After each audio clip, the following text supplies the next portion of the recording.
Paz do Senhor Jesus para toda a igreja. Glória a Deus. Mais uma vez estou aqui com vocês. Para mim é uma alegria, porque, como diz a pastora Rose, o pastor Alexandre, nos conhecemos há muitos anos e essa comunhão tem permanecido entre nós. Aos irmãos que estão também online, a minha saudação a vocês, a paz do Senhor Jesus. É dia de festa, já foi falado aqui, igreja. E olha, a bênção de Deus ela é tão completa que eu nem sabia que eu ia comer bolo hoje. Deus é lindo, né? Vim aqui num dia de festa, feliz, igreja bonita, os irmãos todos lindos. Ainda vou voltar para casa comendo um pedacinho de bolo. Glória a Deus por isso. Eu vim aqui hoje para ministrar uma breve reflexão com os irmãos. Estou acompanhado da minha mãe, minha fiel escudeira, irmã Edna, pastor Alexandre, pastora Rose. Deus abençoe pelo convite, eu louvo a Deus pela vida de vocês. Aniversário do pastor da igreja, glória a Deus. Quantos estão felizes pelo aniversário do pastor Alexandre? Dá um glória a Deus aí, irmão. Aleluia. Quero deixar um versículo para o pastor Alexandre, está em Salmos, no capítulo 28, versículo 7. O Senhor é a minha força e o meu escudo. Nele confiou o meu coração e fui socorrido. Pelo que o meu coração salta de prazer e com o meu canto o louvarei. Glória a Deus. Pastor Alexandre, a palavra também diz que aquele que leva a preciosa semente, ele não vai sempre sorrindo e cantando, ele vai andando e chorando. Mas Deus é aquele que traz a colheita no tempo oportuno e no momento certo. Que o Senhor continue te dando força para semear na vida destas famílias, na vida de todos aqueles que o Senhor colocar no teu caminho. Que Ele abençoe cada dia mais a ti com saúde, a sua família guardando de todo mal. E quem crê nessa palavra, glorifica a Deus e aplauda o Senhor pela vida do pastor Alexandre. Aleluia. Que Deus continue te ajudando. Pastora Rose também, porque sem ela o pastor não faz nada, viu, irmãos? Nós estamos comemorando o mês de quem? De qual figura aí? Que é uma programação de quem? Das mulheres, glória a Deus. Nada contra os irmãos, hein, irmãos? Para Deus nós estamos tudo juntinho ali, mas nós vamos falar um pouquinho hoje, aprender com algumas mulheres que foram aqui declaradas no Evangelho, na Santa Escritura, amém? Quero louvar antes de entrar na palavra com essa canção, que não tem outro nome, não tem outro motivo, aleluia, eu me emociono, não tem outra motivação que eu poderia estar aqui com vocês, se não fosse pelo autor da minha fé, aleluia. Irmãos, eu peguei Covid há 1 mês e meio atrás, foi muito leve os sintomas, só que eu sofro no pós-Covid, eu estou com síndrome do pós-Covid, creio eu que é temporário, então eu estou tossindo muito, estou com coriza, espirros, não tenho falta de ar, mas eu ainda não estou como eu era, mas eu creio que esse Deus que eu e você servimos está aqui nessa noite, Ele cura, Ele ainda é o mesmo, aleluia, e eu vou louvar. Contra todas as possibilidades, eu vou louvar, nada vai me calar, que nada te cale, aleluia. E essa canção diz, eu só posso dar glória, glória a quem? Ao autor da minha fé, aleluia. Se você aí tem mais de 40, você vai lembrar dessa canção. Pastor Alexandre e pastora Rose vão também, amém? Vamos louvar? Glória a Deus. Se você não conhece, você pode aí, em espírito, adorar comigo. Glória a Deus, aleluia.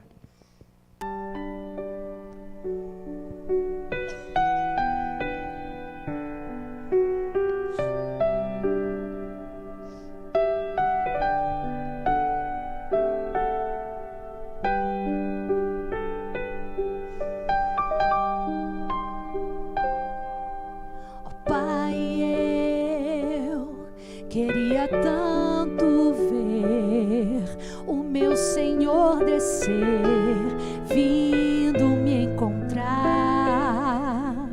Eu posso até imaginar a refulgente glória do Senhor Jesus, transpondo as brancas nuvens no mais puro azul. Vai imaginando aí, irmão. Onde nem sul, nem norte existirá.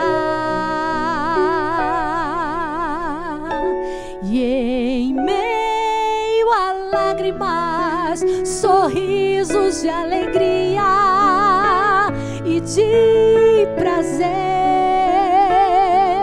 Eu que era cego agora posso ver Ele, contemplar, enfim, se você crê. Por isso eu canto glória. Adore comigo. Glória,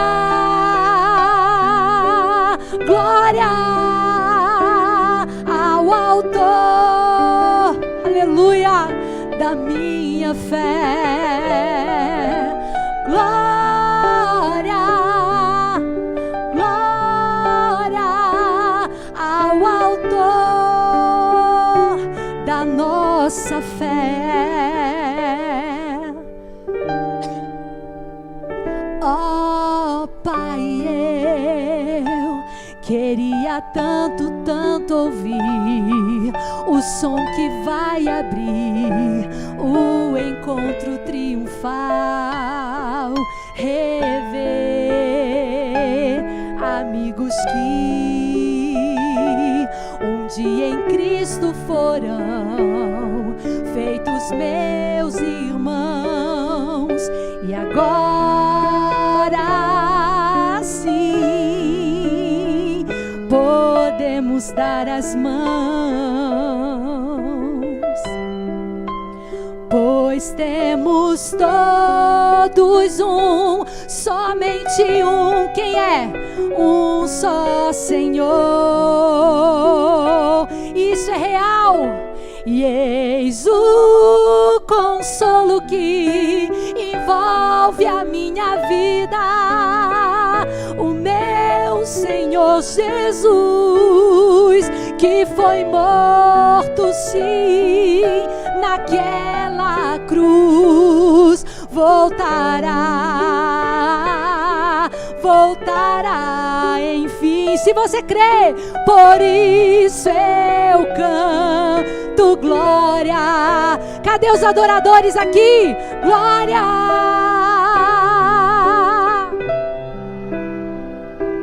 ao autor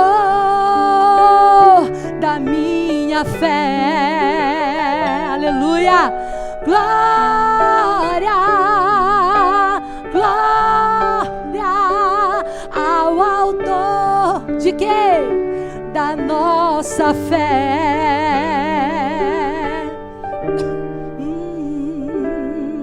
Glória ao Senhor, glória ao Senhor, glória ao Senhor, autor da minha fé. Você pode declarar? Glória ao Senhor, glória ao Senhor, aleluia, autor da minha fé. Glória ao Senhor, glória, glória ao Senhor, o autor da minha fé. Aleluia! Aplauda, Ele merece. Glória a Deus. Consegui louvar, glória a Deus. Irmãos, eu quero trazer uma breve reflexão com vocês nessa noite. Me foi passado que é um evento ou uma programação visando aí a comemoração do mês de março, que é o Dia Internacional da Mulher, dia 8, amém? E o Senhor trouxe à minha memória, trouxe à minha lembrança, essas duas mulheres, que só são declaradas na palavra neste versículo. E eu quero trazer o que o Senhor ministrou no meu coração, que nós aprendemos, vamos aprender, vamos meditar na vida delas, e nos vai ajudar a sermos fiéis, leais, dignos, verdadeiros adoradores de Cristo aqui na terra. Amém? Abra a tua Bíblia comigo, na carta que o apóstolo Paulo escreveu a Timóteo, 2 Timóteo, no seu capítulo 1 e versículo 5.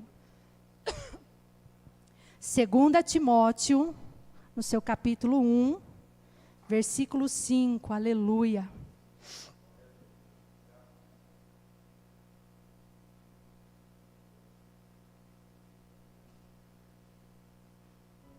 Amém? Os irmãos encontraram? Diz assim: trazendo à memória a fé não fingida que em ti há, a qual habitou primeiro em tua avó Loide e em tua mãe Eunice, e estou certo de que também habita em ti. Aleluia! Nós vamos falar aqui, eu vou embasar essa reflexão na vida dessas duas mulheres, Loide e Eunice. Para nós nos situarmos, irmãos, eu sempre gosto de iniciar contando o que estava acontecendo, ou o que a palavra nos dá a entender. Essa carta, Paulo, o apóstolo Paulo, escrevendo a seu filho amado, assim ele diz, de Timóteo, já preso, sabendo que estava para morrer, condenado à morte. Então esse é o contexto imediato desta carta. E ele diz para Timóteo, nos versículos anteriores, que lembra-se das lágrimas de Timóteo, da separação dos dois. Havia uma ligação muito profunda entre Paulo e Timóteo. E aí ele menciona a família de Timóteo, ou essas duas mulheres. Paulo, sabendo que estava próximo da morte, manda esta carta a Timóteo. Quem foi Timóteo, para nos situarmos? Um dos mais importantes líderes da igreja primitiva. E aí nós já começamos a entender o exemplo, o tributo que Paulo dá a essas duas mulheres ao mencioná-las. Coisa maravilhosa, igreja, que essas mulheres tiveram uma influência tão grande na vida deste importante ministro de Deus. Elas tiveram papel fundamental na formação do caráter e na vida espiritual desse jovem obreiro. Convenhamos, irmãos, para deixar o apóstolo Paulo olhando uma pessoa e se destacando, impressionado pelo lado bom, irmãos, não pode ser pouca coisa. Eu sempre digo na escola dominical que o Senhor tem me preparado uma classe de irmãs, que o evangelho é Cristo, mas após Cristo nunca houve um como o apóstolo Paulo. É algo fundamental para o cristianismo, a vida do apóstolo Paulo. Então, quando Paulo menciona essas duas mulheres, nós já conseguimos perceber que é um tributo, é uma homenagem, é um exemplo de vida para nós, amém? Interessante, como eu já disse, que essas duas mulheres só são mencionadas neste versículo, Loide e Eunice. Lá em Atos, no capítulo 16, versículo 1, fala que a mãe de Timóteo, e aí nós vamos aprender que a mãe de Timóteo era Eunice. Ela era de uma família que se converteu ao cristianismo quando Paulo foi em viagem missionária à cidade deles. Eu quero passar aqui algumas informações da vida dessas mulheres, ou quem eram, onde viviam, para você ver como eram tão comuns como eu e você. Loide, avó de Timóteo. Eunice, mãe do jovem Timóteo. Possivelmente, a Bíblia não declara, Loide seria mãe de Eunice. Não há confirmação, mas tudo leva a crer que sim. Mulheres judias, piedosas, que exerciam o judaísmo na sua prática antes de conhecer a Jesus. Moravam numa cidade provavelmente chamada Listra. Lá em Atos 16 diz que a mãe de Timóteo era casada com um grego. Anotem aí, percebam, era casada com um homem grego. Era um casamento misto. Para a época não era comum ou bem visto. Possivelmente o marido de Eunice não era cristão. Porque nós vemos mencionado numa das cartas que o apóstolo Paulo pede a Timóteo lá à frente do seu ministério para se circuncidar. Era um ato a qual todo aquele que era judeu tinha que fazer, todo homem judeu. E quando nós vemos a palavra dizendo que Timóteo não era circuncidado, significa que a crença dentro da casa dele não era unânime. Havia ali uma discrepância. Anotem aí, irmãos. Viviam numa cidade grega. O que significa isso, irmã Nayara? Era uma cidade onde a idolatria e o paganismo imperavam. Por que eu estou dizendo tudo isso para você? Quem é Eunice, quem é Lloyd, com quem ela era casada, aonde ela vivia. E aí eu já declaro para você e para mim também, meus irmãos, que Deus quer usar e usa pessoas comuns, com vidas comuns. Não sei você, mas eu, quando comecei a ler a palavra e aprender, eu achava que as pessoas que estavam descritas aqui no Evangelho eram super-heróis, acima da média. Eu achava que estavam num pedestal e não padeciam dos mesmos problemas que eu e você padecemos. Mas isso é um engano, porque este mesmo Evangelho declara que eles eram sujeitos às mesmas paixões que nós. Então veja comigo, essas mulheres tinham vidas comuns, casamento misto, não havia unidade familiar, muito provavelmente na sua crença, mas nada disso as impediu de servir e adorar a Deus. Não pense você que Deus está procurando Mulher Maravilha e super-homem de quadrinho, de animação, de filme, de super-herói para usar. Não, Deus quer usar você. Deus quer usar a mim. Deus quer usar você, mulher, que muitas vezes chega na tua casa e fala: Senhor, eu não vou dar conta, é muita coisa. Não é não, o Senhor vai te ajudar. O Senhor vai te dar sabedoria e você vai conseguir administrar tudo para a glória de Deus. Era um lar comum, irmãos, dessas mulheres, mas elas cresceram na graça e no conhecimento de Deus. Aleluia. Lloyd e Eunice são exemplos de mulheres que geraram, falando de mulher aqui, geraram filhos biológicos? Sim, gestaram. Mas eu quero te dizer que quando nós falamos em gerar, pode ser que, assim como para mim, venha na sua mente a figura de uma mulher gestante. Sim ou não? Sim. Falamos em gerar vida, pensamos na figura de uma mulher. E no mundo natural, e Deus ele é perfeito nisso, é uma prerrogativa da mulher sim, gestar 9 meses, preparar o corpo para receber uma nova vida. Mas essa palavra que o Espírito de Deus colocou no meu coração, diz para mim e para você, que essa prerrogativa não é da mulher no mundo espiritual, no reino de Deus. Lloyd e Eunice não somente geraram filhos biológicos, mas geraram filhos espirituais no reino de Deus. Ovelha gera ovelha. E eu e você, seja mulher, seja homem, viu, irmãos? Nós temos o privilégio de gerar filhos espirituais. É um privilégio e é uma responsabilidade. O Senhor deixou para nós. Elas foram mães discipuladoras. Elas foram mães que fizeram a diferença na vida, tanto do filho biológico, quanto daqueles que a conheciam. Glória a Deus por isso. Quando nós lemos lá em Mateus, no capítulo 28, versículo 19, muito conhecido, fala da grande comissão. O próprio Cristo declara para nós o quê? Ide, pregai o evangelho, fazei discípulos. Nós cantamos aqui agora de pouco: se não for para te adorar, porque eu nasci. Se não for para te servir, o que eu faço aqui nesse mundo, meu Deus? O Senhor te chamou para gerar, para discipular. E aí, meu querido, não é mulher, é todo aquele que é motivado e entregue à vontade do Senhor, a sua disposição em agradar a Deus e ser útil ao reino. Você está entendendo essa palavra? Dê um glória a Deus aí, irmão. Mas eu quero deixar aqui sobressaído ou relevante, ou colocar em evidência, 2 pontos que nós aprendemos com a vida dessas mulheres.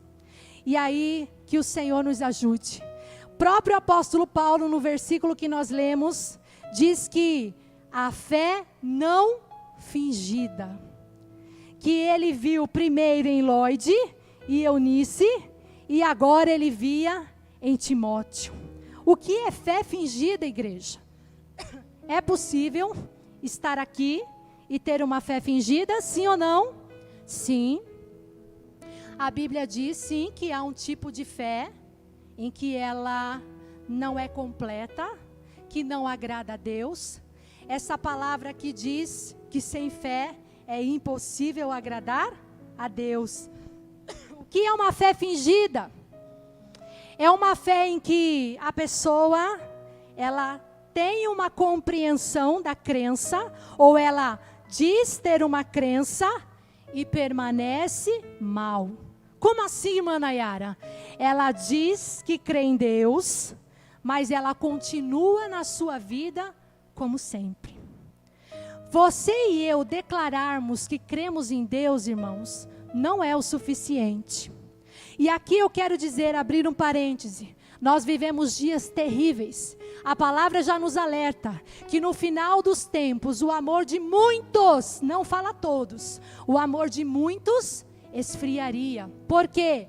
Porque no nosso meio, o diabo, o inimigo das nossas almas, tem tentado colocar dentro dos nossos púlpitos algo que se parece com fé, mas não é.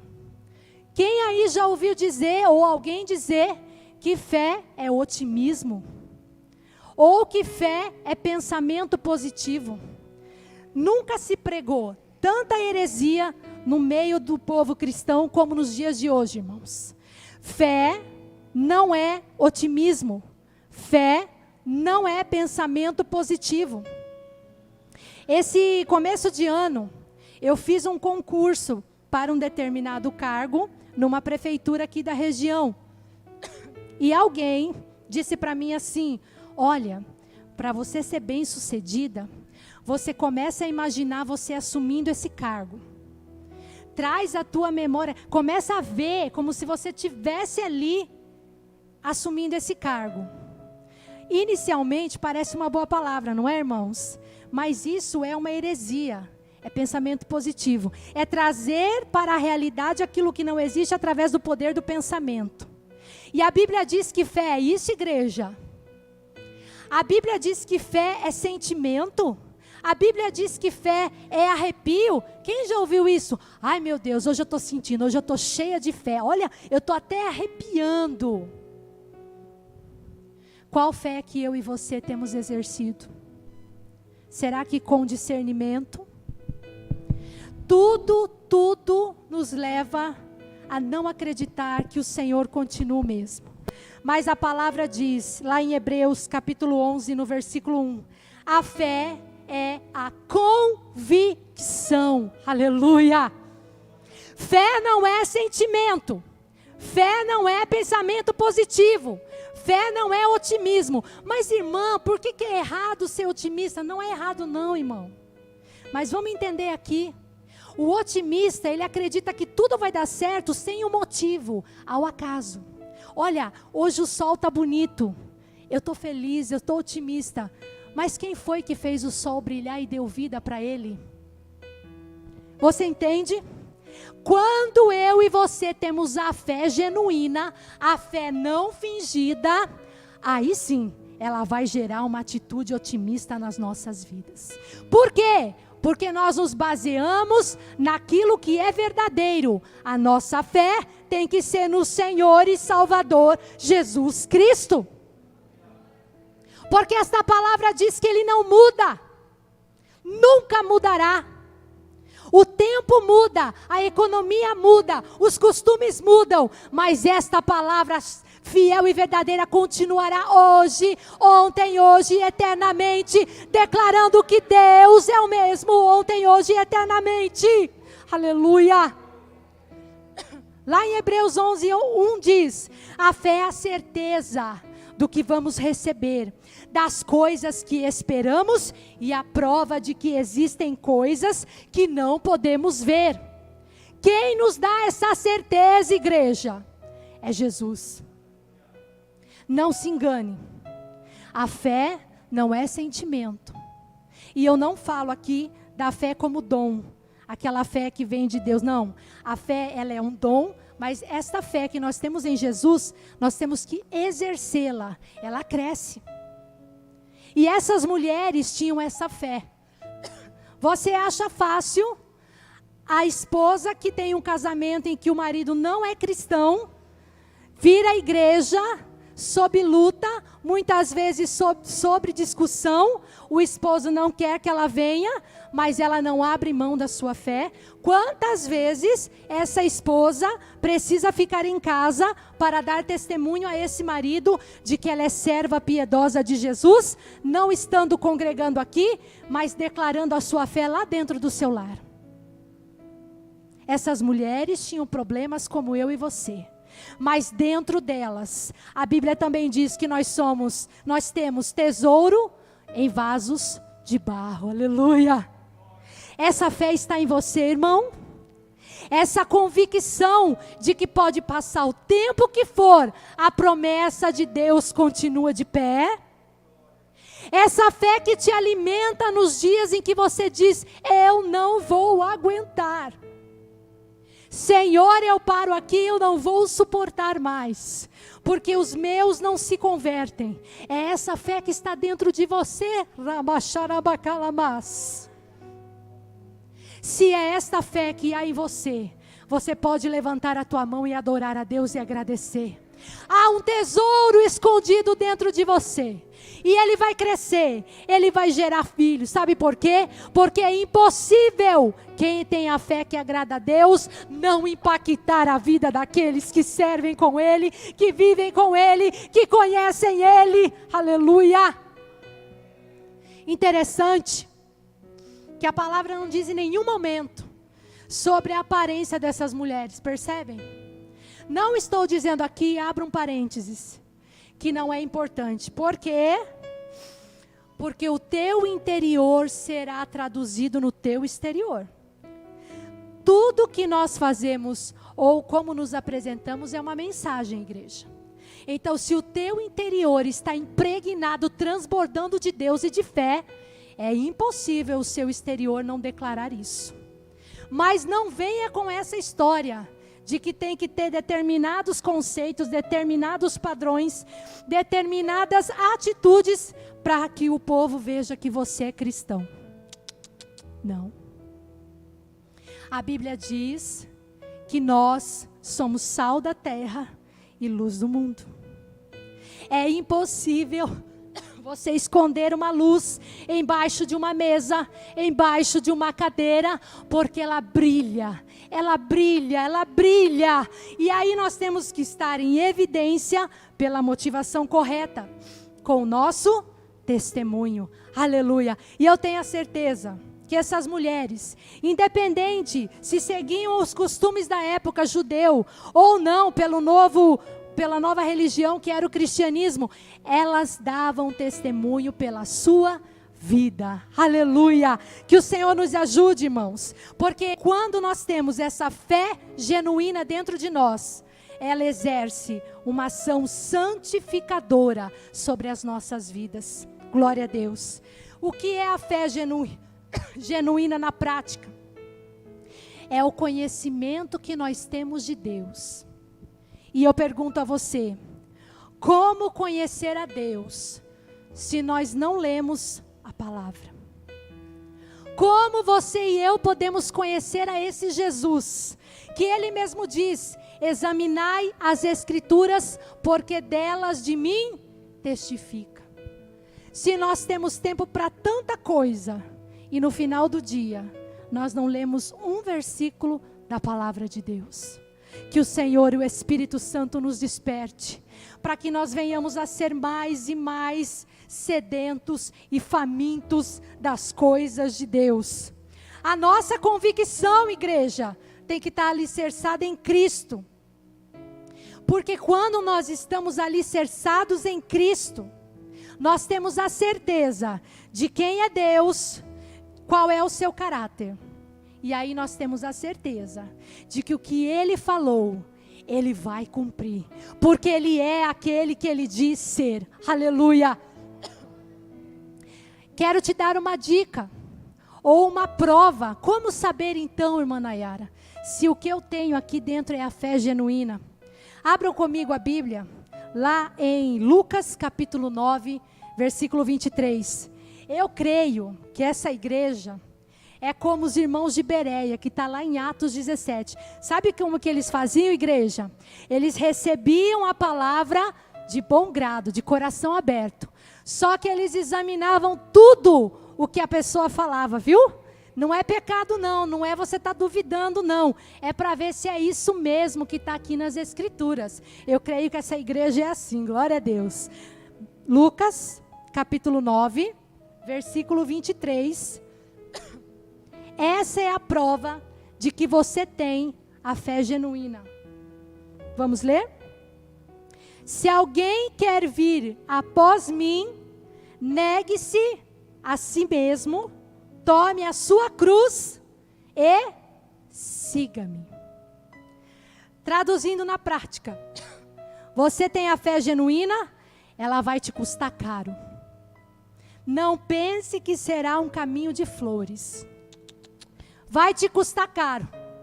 Você será deixado de lado. Provavelmente essas mulheres poderiam ter sido deixadas de lado pelos antigos companheiros da antiga religião, quem sabe?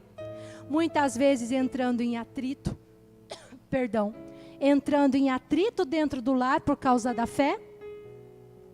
Custa caro ter a fé genuína, irmãos. E essa cruz aqui que o Senhor diz, ó, tome a sua cruz. Muita gente interpreta como doença, enfermidade, dívida. Não. Eu interpreto aqui, no meu entendimento, de que essa cruz é a vontade de Deus. Como assim, irmã Nayara? Você tem a fé genuína, você colocará a vontade de Deus acima da sua. Se você não tem essa marca na sua vida, meu querido, você não tem a fé genuína. Mas eu tenho uma boa notícia. O autor dessa fé está aqui nessa noite. E ele pode colocar dentro do teu coração, gerar esse dom. E você vai exercer para a glória de Deus, para onde você conhece as pessoas, dentro da tua casa. Não é tarde. Hoje é o dia de oportunidade. Aleluia. Irmãos, segundo ponto que eu quero aqui meditar com vocês dessas mulheres. Abram comigo, lá em 2 Timóteo, no capítulo 3, versículo 14 e 15. Vamos folhear a Bíblia aí. 2 Timóteo, capítulo 3, versículo 14 e 15.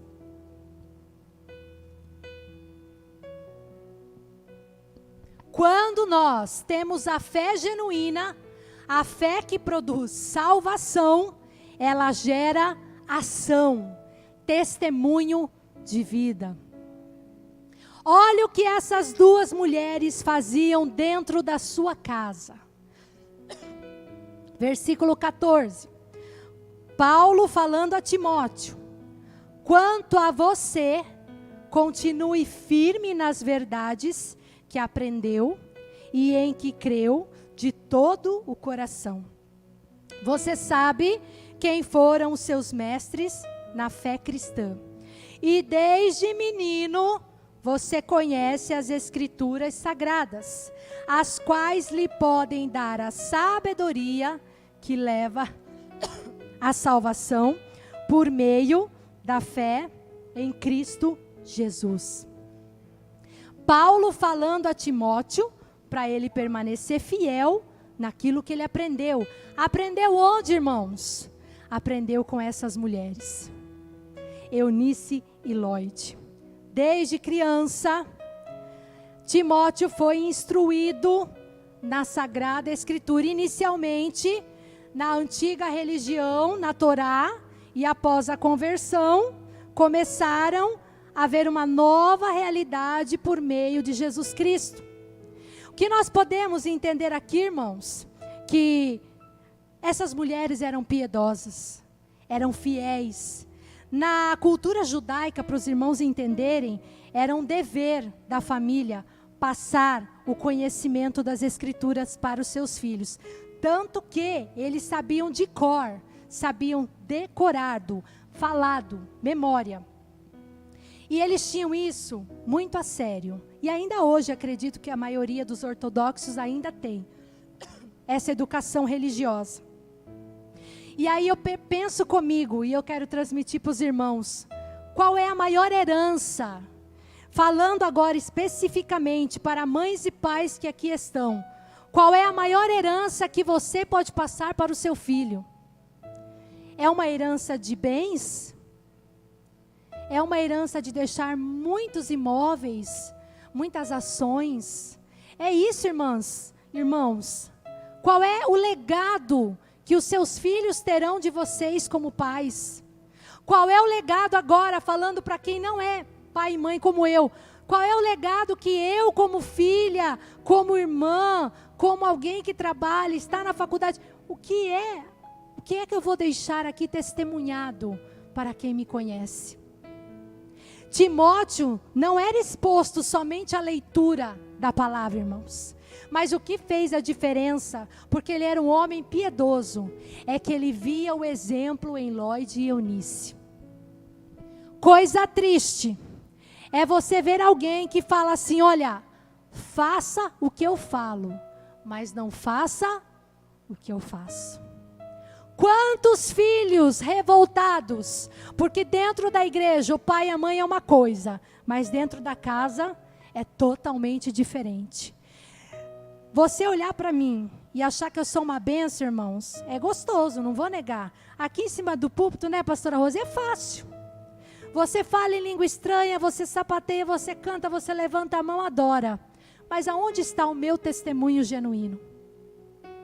Aonde Deus me colocou para gerar vida? O que dizem de mim? Aí quando nós vemos, irmãos, que no dia a dia, essa palavra, essa fé, ela tem que se traduzir em atos. Nós entendemos o que está lá em Tiago, no capítulo 2. Fé e obras. Escute bem o que eu vou dizer. Tem muita gente que tem dúvida. Mas, irmã, nós somos salvos pela fé. Glória a Deus, é isso aí. Mas essa fé, se não tiver bons frutos, não é fé. O que diz lá? Fé sem obras é morto. Então, para nós entendermos, eu sou salva pela fé para gerar boas obras. Eu não sou salvo pelas boas obras. Amém, igreja? Você é salvo, salva, e aí por isso você vai ter bom testemunho. Eu não vou dar um bom testemunho para ser salvo, porque eu já sou em Cristo Jesus. E aí nós podemos também entender outra passagem, que quando eu li a primeira vez é desesperador, irmãos, eu não tenho vergonha de falar. Porque eu falo, meu Deus, está muito difícil nos dias de hoje servir a Jesus, mas a gente não larga a cruz. Abram comigo lá, Mateus, capítulo 5, versículo 48. Por que eu estou querendo ler essa passagem com vocês? Porque eu estou falando de testemunho. Quando nós falamos em testemunho, e uma pessoa que dá bom testemunho, o que vem à mente, irmãos? Ah, essa pessoa lá não comete pecado. Essa pessoa não faz nada errado. Será? É isso mesmo? Vamos ler? Próprio Cristo, hein? 5,48, Mateus, diz assim: sede vós perfeitos, como é perfeito o vosso Pai que está nos céus. Ai, Jesus. E aí, quando nós temos compromisso com o reino, com o evangelho, nós queremos dar testemunho, sim ou não? Nós tentamos, nós nos esforçamos, e não está errado, irmão, irmã. Continue. Mas como nós podemos entender este perfeito no evangelho? Não se desespere, irmão. Vamos lá. Se eu e você entendemos que dar bom testemunho ou ser perfeito é ausência de pecado ou falha moral, nós estamos, perdão pela expressão, lascados. Porque nós não vamos conseguir. O que diz lá em 1 João, no capítulo 1, versículo 8? Que se dissermos que não temos pecado, estamos mentindo. E aí, irmã Nayara, como entender isso? É simples, meu querido. O Espírito Santo é maravilhoso, ele nos dá esse entendimento. A palavra original para perfeitos no grego, nessa passagem, é teleios. Alguém já ouviu? E o que significa isso, teleios? É quando algo ou uma coisa é considerada perfeita, quando ela realiza plenamente o propósito para o qual foi planejado. Aleluia! Você está entendendo onde Jesus quer chegar para mim, para você nessa noite? Ele quer que eu e você sejamos perfeitos, como? É não pecando? Também, irmãos, porque assim que nós pecamos, isso tem que ser um acidente no nosso caminho, não uma rotina, viu? Quando nós pecamos, nós nos arrependemos, confessamos e deixamos. E a palavra diz que alcançamos misericórdia. Aleluia! Mas o que Jesus quer dizer para mim e para você? Cumpra aquilo para o qual eu te criei. E o que foi que nós falamos lá no início da palavra? Que o Senhor nos chama, nos pede que sejamos geradores de vida. Aleluia! Mães e pais espirituais. Irmão, se você errou no dia de hoje, se você chegou aqui dentro dessa igreja achando que não tem mais perdão, o Espírito de Deus diz para você: confessa, se arrependa e volte ao caminho. Aleluia! Ainda há esperança. O teu testemunho não será ausência de erro, mas se você cumprir o propósito integral que é aquilo que Deus chamou você. O que nós lemos lá em Mateus 28? Ide, pregai o evangelho e fazei discípulos.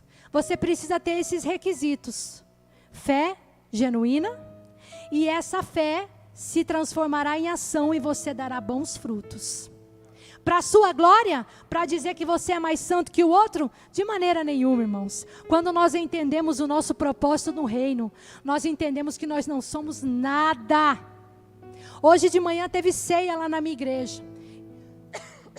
E o irmão que pregou, ele simplesmente começou dizendo assim: irmãos, eu tremo quando eu subo no púlpito, mas aí eu lembro que Deus usou até uma mula para falar quando Ele quis.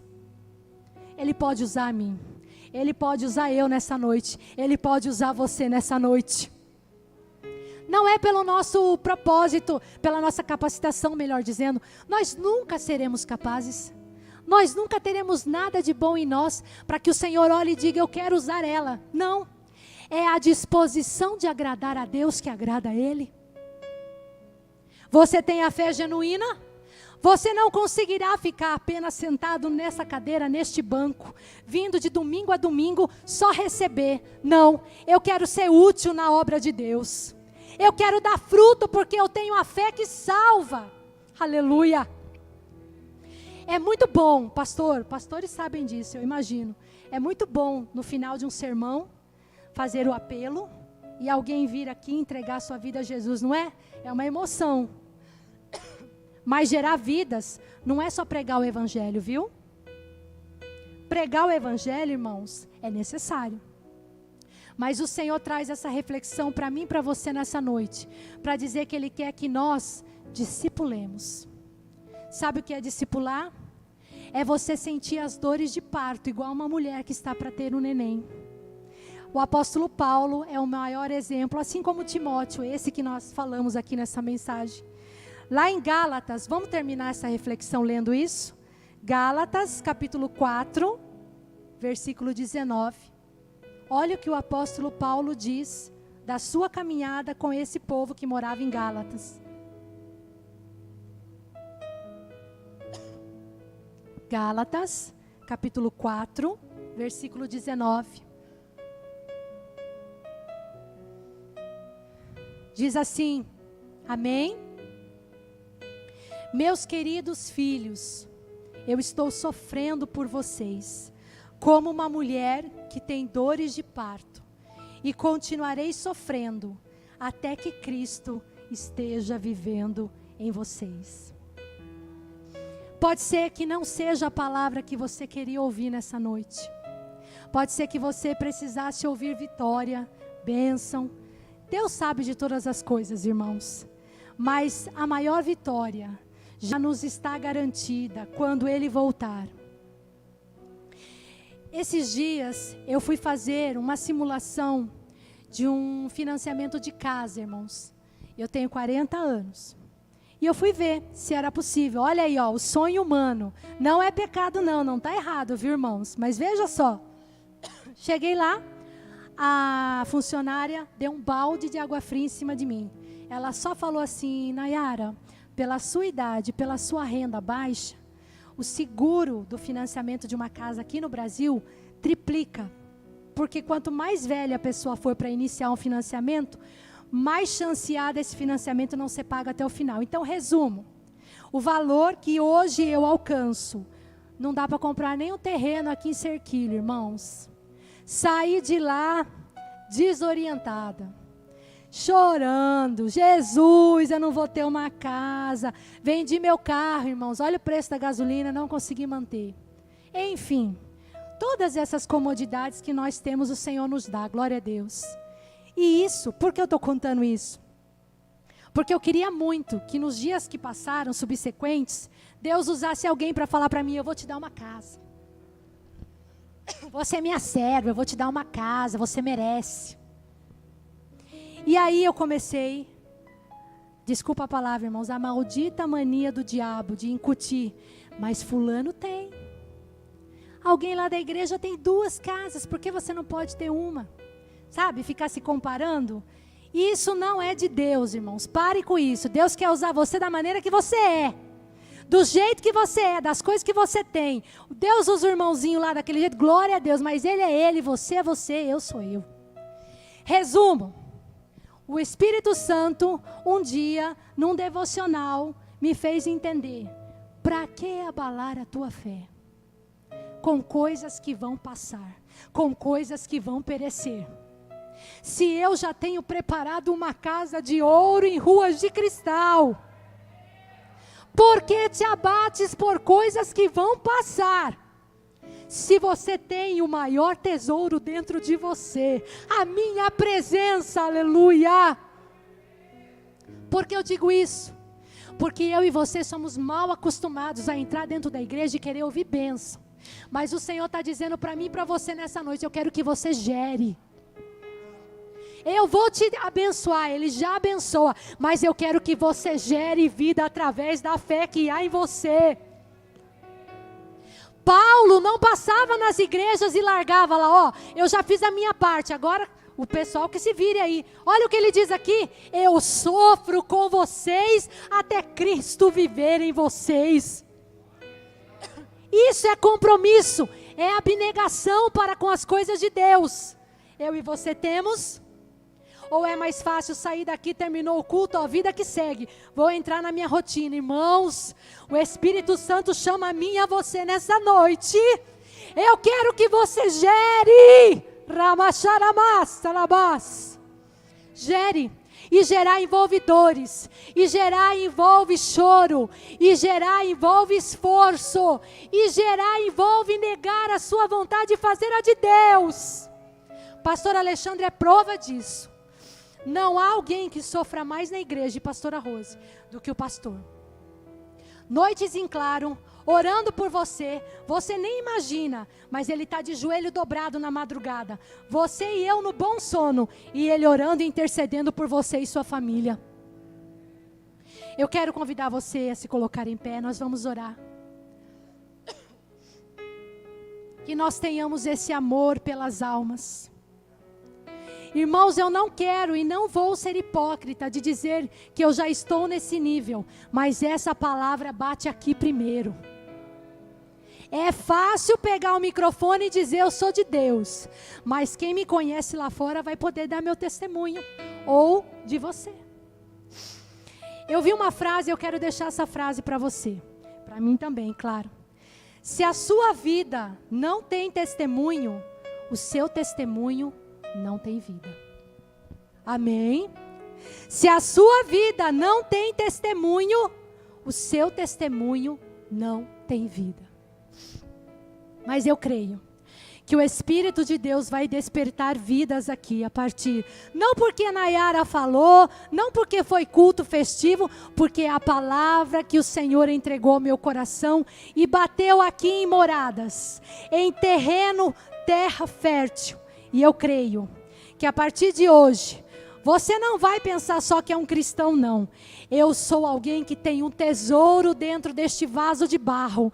E onde eu passar, essa fé genuína vai impactar.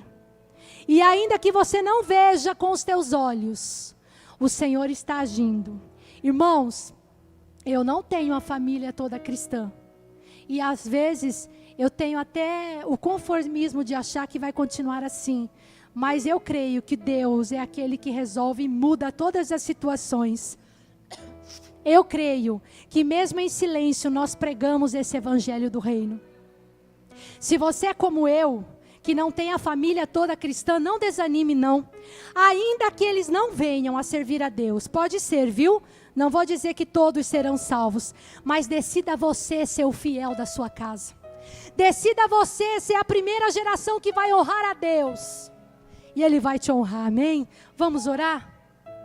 Senhor, Deus maravilhoso, eu acabo aqui de entregar aquilo que Tu colocaste no meu coração, Pai. Senhor, eu creio que o Senhor quer nos despertar para esta última hora. E que nós buscamos tantas coisas, Jesus, que vão passar, que são perenes. Mas a Tua palavra diz que nós devemos buscar as Tuas coisas em primeiro lugar. Que comece a partir de mim, Senhor, esta abnegação, este amor para com as almas. Que o Senhor encontre aqui corações que queiram fazer a diferença com esta fé genuína morando dentro. Que o desânimo que muitas vezes está no coração de alguém aqui nessa noite, a tristeza, quem sabe pensando que não há mais saída, em o Teu nome, Jesus, porque no Teu nome há poder. Está repreendido toda a tristeza, toda a angústia, todo o desânimo. Senhor, nos cura fisicamente, emocionalmente, Senhor.